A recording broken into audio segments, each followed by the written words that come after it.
Hey guys, let's end the week nice and easy with a quick lesson on saving files in Adobe Illustrator.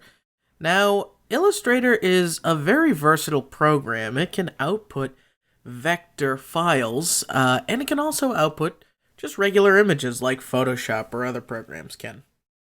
Now let's look at all the different options we have for saving the files and some of the interesting quirks, if you will, about saving different file types. There's a couple ways to save a file in Adobe Illustrator. Obviously, they're both through the File menu, but you can save as, you can save a copy, that's kind of obvious, and save for web. Those are the real two ones we're going to focus on, is save as and save for web. Save selected slices is for the slicing tool, and save a template is really to create a default document with certain settings in Illustrator. If you're going to be making the same thing over and over again, you may want to save it as a template. First, let's look at our save as options. A pretty basic dialog box that you're probably used to seeing, and we're going to look here at the Format menu. And let's look at all the different formats. So you can see here we can save a plain old Adobe Illustrator file, that's .ai, standing for Adobe Illustrator, obviously. Then we can save an Illustrator EPS file right here. And an EPS file is basically a generic sort of PostScript file. In fact, EPS stands for Encapsulated PostScript, which is a nice vector file that will maintain a good amount of your art data, except for maybe a few different effects that you can have only in Illustrator, and lets you output those and give them to, say, somebody with Corel Draw, or somebody with any older version of Illustrator. All these things are really, really compatible. So you can basically use an EPS anywhere. In fact, if you're going to give something to a t-shirt shop, or you're going to give something to a printer, you might want to give them an EPS. Here we have another option again to save as a template if we wish. We can save it as an Adobe PDF. So Illustrator files can output PDFs, and they will retain their vector properties. So it'll be one of those PDFs that when you zoom in, it'll still be nice and clear and easy to read. And it does that for text and images inside of Illustrator documents. Adobe FXG file, we don't really use those very often. And then finally we have SVG files. Now there's plenty of articles on the web that can tell you about SVGs, but SVG stands for Scalable Vector Graphic. And that's basically a type of image on the web that will allow you to size up, zoom in, zoom out, and not lose quality, displaying your vector artwork in its full vector perfection on the web and on different devices, like TomToms use SVG files. Your many cell phones have SVG files for their graphics to account for different screen sizes.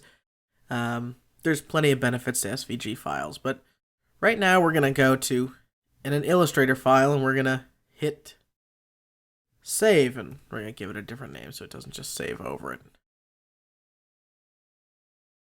Now we get another option, where we're asked to say what version of Illustrator we're saving this for. And you can see we go down all the way to these important versions of Illustrator, and you can see, well, they're skipping some numbers. Well, these are the versions of Illustrator that are either the most recent, right? Or when you see spaces like 8 and 3, those are times where there were major revisions to the Illustrator format. And finally, Japanese Illustrator, which I'm not entirely sure. I've never had to use that option. Next, we have create a PDF compatible file. Substituting fonts, right? You can have it change the fonts so somebody doesn't have the fonts. You can embed your ICC, that's color profiling, use compression, really keeping your files small. And if you have multiple artboards, you can make each artboard in your document a separate Illustrator file right here. Finally, we have things about transparency that we don't have to worry about. We'll hit OK. Next is saving things for web and devices.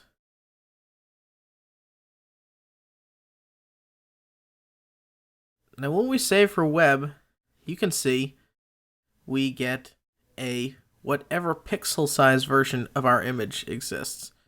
And if we zoom in, and I can do that with Command plus, you can see this is a PNG, right? So we do have pixels.